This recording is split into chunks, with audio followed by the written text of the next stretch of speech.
Now, I am meteorologist Lisa Spencer on this Monday where we are looking at some interesting things going on. That's right, another first alert weather day has been issued coming up for your Tuesday as we're going to be tracking more showers, more thunderstorms across the area.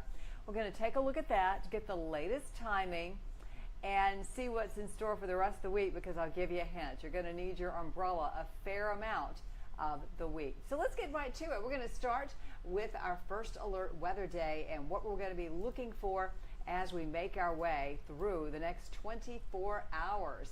We are going to see a quieter night tonight, and then those storms are going to start to make their way in tomorrow. I think it's going to be afternoon and evening, but I will tell you there will be some showers and storms in the morning. Greatest threat this time is going to be hail and damaging winds. We also could see some heavy downpours. We're going to go over that again in just a second. But now let's look at what's happening here. What is our weather maker? It's what we see right here, which is this big area of low pressure that is up to the north there. That is what will be controlling our weather as we move forward in time. So let me show you how it comes together. First off, showers in the morning. These showers should not be severe. We'll have some rumbles of thunder, but we're not expecting severe storms. Then in the afternoon into the evening, this main line, and it's really going to be very, very scattered with perhaps a line trying to develop a little bit later on. That moves on towards the east. We get just a few showers lingering into the rest of the day. And then, of course, we'll watch that next system off to the west, but we will get a nice Thursday sandwiched in between, so that does look pretty good for us. Let me show you what's up there right now. We do have a few showers, and I'm emphasizing few, one or two. Most of the rain that we had earlier today has moved on. Just a few very, very light showers are still showing up across parts of the mid-state. And by the way, while we're looking at what's happening locally, we actually had our temperatures, look at that, really down today. They're in the 60s across most all of Middle Tennessee as we went through the afternoon. So quite a little bit of a change there for us. Now let's keep going here and show you. This is the threat area. It is a huge area across the southeast part of the country. It is 1 on that 1 to 5 scale. And you note there that some of the areas to the south have the greatest chance of seeing a little bit more severe weather, or at least the threat is higher. That's 2 on that 1 to 5 scale, and that includes South Georgia and also parts of Florida. But right here, everybody in the mid-state is on that low-end threat of 1. Going over those threats again, notice how low tornadoes is. We are just not expecting tornadoes to be a factor for us tomorrow. Hail, wind, and heavy rain will be an issue, so we'll be watching for that. And when I say an issue, I do want to let you know that we still have some river flood warnings, and one warning and several advisories. The advisories are out for the Cumberland, the Dover, the Cumberland, I should say, at Dover, and the Tennessee River, and this is in the light green shading on my map, at Clifton, also at Perryville, and at Savannah. And then there is still a flood warning along the Tennessee River, and that is going to be in that darker green, and that is right around the Johnsonville area. Looking outside, we see dry pavement there in West Nashville as all that rain has moved on, but the clouds are still with us as we look in on Clarksville right now.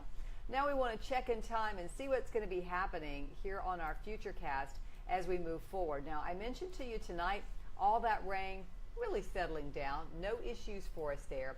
We're just not expecting any rainfall tonight. It's going to be through the overnight into tomorrow morning when we start to see those showers fire up once again. So I'm going to put this in time for you and show you exactly what we're anticipating. And of course, this is one model depiction of what we think will happen. And let's see, where did it go for me? Uh-oh, I think I lost my control here of that. Let me see if I can get it back one more time. Just a little second here, just a little blip, a little technical problem. Here we go. And our showers and thunderstorms will look this way as we move through time. You can see them right here, and there is the morning. That's going to be around 2:30, 3 o'clock in the morning with that line moving in from the west, those showers and thunderstorms there. And then notice what happens here. That's for your morning drive around 6:30 if you're an early driver. you're a little bit later, around 7 o'clock when the kiddos are getting out by the bus stop, we may find more showers and storms along the plateau. And that's your morning round. And then in the afternoon, we start to see these showers and thunderstorms really developing. And look at that line coming together. I'm kind of backing it up here. Look at that line firing up there along the plateau. This is when we could see some of the strong to severe storms. And then all that starts to taper off as we make our way into Wednesday morning with just a little bit of residual moisture left that will linger for part of the afternoon. And I'm hoping that that will move on out in the afternoon and get on out of our way. That would be great news. I'm sure everyone would agree. All right, let's talk about the impacts of this. First off, I mentioned the wind and also the possibility of some hail. I don't think as large as what we had last week when we had some baseball size hail, but I think it will be smaller size hail, but nonetheless enough to trigger a warning, which, by the way, just a quick refresher on that, to get a severe thunderstorm warning, you're going to have hail that is 1 inch in diameter or larger, or winds who are 60 miles per hour or greater, or a tornado. And if it's a tornado, it gets its own warning, but we're not expecting that tomorrow. Now here's another impact. The pollen count is going to go down on Tuesday. So good news for allergy sufferers, but it will start to creep back up Wednesday into Thursday. A look at our forecast for this evening. We've got a mostly cloudy sky, 64 at 7, 64 degrees around 9 o'clock, and we'll just hang out in the mid-60s. Not a big temperature drop. Out the door in the morning, this is where you're going to want to, each morning, at least most mornings this week, head out with the umbrella, as we've got showers and some thunderstorms throughout the day. 65 in the morning, and then we do manage to squeak up to 73 around lunchtime. 75 will be our afternoon high. Here's our first alert forecast for the next 7 days. There's our first alert weather day on Tuesday. Wednesday, we've got some showers, 76 degrees, 82 coming in for afternoon high on Thursday, showers and storms on Friday, and then on Saturday, some isolated showers, 30% chance on Saturday and 30% chance on Sunday. Low to mid-80s is what we're expecting for those days. So it's not going to be a weekend washout, I should say, this weekend. Just count on a few showers and plan accordingly. Of course, we're a pretty good ways away from that, so we'll keep updating you all along the way.